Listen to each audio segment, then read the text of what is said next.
नमस्कार मित्रों, ज्योतिष गंगा के आज के एपिसोड में आप लोगों का हार्दिक स्वागत है।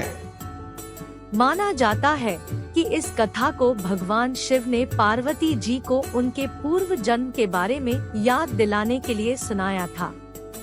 कथा कुछ इस प्रकार है। शिव जी कहते हैं, हे पार्वती, बहुत समय पहले तुमने हिमालय पर मुझे वर के रूप में पाने के लिए घोर तप किया था। इस दौरान तुमने अन्नजल त्याग कर सूखे पत्ते चबाकर दिन व्यतीत किया था। मौसम की परवाह किए बिना तुमने निरंतर तप किया। तुम्हारी इस स्थिति को देखकर तुम्हारे पिता बहुत दुखी और नाराज थे। ऐसी स्थिति में नारद जी तुम्हारे घर पधारे। जब तुम्हारे पिता ने उनसे आगमन का कारण पूछा तो नारद जी बोले, हे गिरिराज, मैं भगवान विष्णु के भेजने पर यहाँ आया हूँ। आपकी कन्या की घोर तपस्या से प्रसन्न होकर वह उससे विवाह करना चाहते हैं। इस बारे में मैं आपकी राय जानना चाहता हूँ। नारद जी की बात सुनकर पर्वतराज अति प्रसन्नता के साथ बोले, हे नारद जी, यदि स्वयं भगवान विष्णु मेरी कन्या से विवाह करना चाहते हैं तो इससे बड़ी कोई बात नहीं हो सकती। मैं इस विवाह के लिए तैयार हूँ। शिवजी पार्वती जी से कहते हैं, तुम्हारे पिता की स्वीकृति पाकर नारद जी विष्णु जी के पास गए और यह शुभ समाचार सुनाया। लेकिन जब तुम्हें इस विवाह के बारे में पता चला तो तुम्हें बहुत दुख हुआ। तुम मुझे यानी कैलाशपति शिव को मन से अपना पति मान चुकी थी। तुमने अपने व्याकुल मन की बात अपनी सहेली को बताई।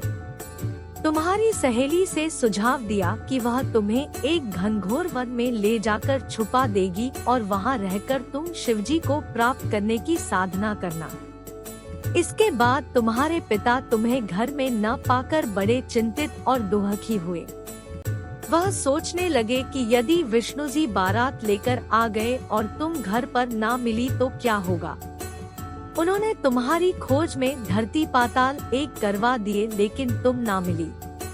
तुम वन में एक गुफा के भीतर मेरी आराधना में लीन थी। भाद्रपद तृतीय शुक्ल को तुमने रेत से एक शिवलिंग का निर्माण कर मेरी आराधना की, जिससे प्रसन्न होकर मैंने तुम्हारी मनोकामना पूर्ण की। इसके बाद तुमने अपने पिता से कहा कि पिताजी, मैंने अपने जीवन का लंबा समय भगवान शिव की तपस्या में बिताया है और भगवान शिव ने मेरी तपस्या से प्रसन्न होकर मुझे स्वीकार भी कर लिया है। अब मैं आपके साथ एक ही शर्त पर चलूंगी कि आप मेरा विवाह भगवान शिव के साथ ही करेंगे। पर्वतराज ने तुम्हारी इच्छा स्वीकार कर ली और तुम्हें घर वापस ले गए। कुछ समय बाद उन्होंने पूरे विधि विधान के साथ हमारा विवाह किया। भगवान शिव ने इसके बाद बताया कि हे पार्वती, भाद्रपद शुक्ल तृतीया को तुमने मेरी आराधना करके जो व्रत किया था, उसी के परिणाम स्वरूप हम दोनों का विवाह संभव हो सका। इस व्रत का महत्व यह है कि मैं इस व्रत को पूर्ण निष्ठा से करने वाली प्रत्येक स्त्री को मन वांछित फल देता हूँ। भगवान शिव ने पार्वती जी से कहा कि इस व्रत को जो भी स्त्री पूर्ण श्रद्धा से करेंगी उसे तुम्हारी तरह अचल सुहाग प्राप्त होगा। एक लाइक कर दीजिएगा और अपने मित्रों के साथ शेयर कीजिएगा।